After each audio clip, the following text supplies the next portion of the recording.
అందరికి ఆశ్చర్యం అనిపించింది. How can this man forgive sins? ఎలాగా ఈ యొక్క వ్యక్తి పాపములు క్షమించగలడు?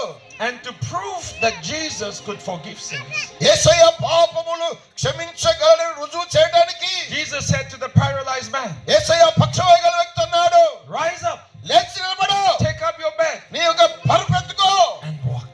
నువ్వు నడుచుకుంటూ వెళ్ళమన్నాడు. And that man rose up from this paralyzed bed. ఆ యొక్క పక్షవాయుగల వ్యక్తి ఆ పరుపు మీద పైకి లేచాడు. Hallelujah. Hallelujah. So here we see again మళ్ళీ ఇక్కడ మనం గమనించగలిగింది double blessing. రెండొంతుల ఆశీర్వాదం. 1 Peter chapter 2.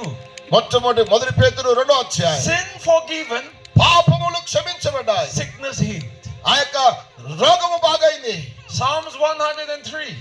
కీర్తనలు 103వ అధ్యాయంలో Sins forgiven, పాపములు క్షమించబడ్డాయి, sickness healed. ఆ యొక్క రోగము బాగైపోయింది. In the gospel we see సువార్తలో మనం చూస్తున్నాం sins forgiven పాపములు క్షమించబడ్డాయి and body healed. ఆ యొక్క దేహము స్వస్థపరచబడింది. Hallelujah. Hallelujah. The double blessing of the cross. ఆ సిలువలో రెండంతల ఆశీర్వాదం. What did you come for tonight? ఈ రాత్రి నీవు ఎందుకు వచ్చావు ఇక్కడికి? Why did you come here tonight? ఎందుకోసం ఈ స్థలానికి వచ్చావు? Many people come చాలా మంది వచ్చాం because they want breakthrough. వారి జీవితంలో గొప్ప విడుదల చూడాలి, They want blessing. వారికి ఆశీర్వాదం పొందుకోవాలి. But God has double blessing for you today. గమనించండి, నువ్వు ఒక్కొందుకు వస్తే దేవుడు నీకు రెండంతలు ఇష్టపడుతున్నాడు. You will get more than you expect. నువ్వు అనుకునే దానికంటే ఎక్కువ చేయగలుగుతావు. Hallelujah. హల్లెలూయా.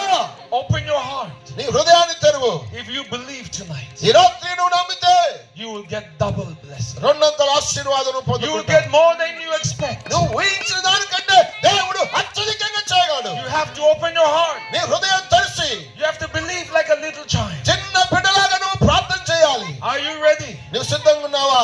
Hallelujah. హల్లెలూయా. Last scripture. చివరి వాక్య భాగం Isaiah 53, యెషయా గ్రంథం 53వ అధ్యాయం verse 4 to 5. 4-5 వచనాలు. మైక్ పట్టుకొని చదవండి అన్న. యెషయా గ్రంథం 53వ అధ్యాయం 4-5 వచనాలు. నిశ్చయముగా అంజేనా మైక్ పెట్టుతాడు. నిశ్చయముగా అతడు మన రోగములను భరించెను, మన వ్యసనములను వహించెను. ఆయనను మెత్తబడిన వాడిగాను, దేవుని వలన బాధింపబడిన వాడిగాను, శ్రమనందిన వాడిగాను, మెత్తబడిన కాదమ్మా, మొత్తబడిన వాడిగాను, దేవుని వలన బాధింపబడిన వాడిగాను, శ్రమనందిన వాడిగాని మనం అతన్ని ఎంచుతుంది. మన అతిక్రమములను బట్టి అతడు గాయపరచబడను, మన దోషములను బట్టి నలగొట్టబడను, మన సమాధానార్థమైన శిక్ష అతని మీద పడను. ఆమేన్. Jesus has borne our sickness. యేసు ప్రభు మన పాపములను భరించినాడు. Jesus has borne our bodily pains. మన యొక్క శరీరంలో ఉన్న ప్రతి నొప్పి ఆయన మీద తీసుకున్నాడు. He was wounded for our sins. మన పాపముల కొరకు గాయపరచబడ్డాడు. He was bruised for our iniquities. మన అపరాధముల కొరకు ఆయన నలగగొట్టబడ్డాడు. The chastisement for our peace was put upon him.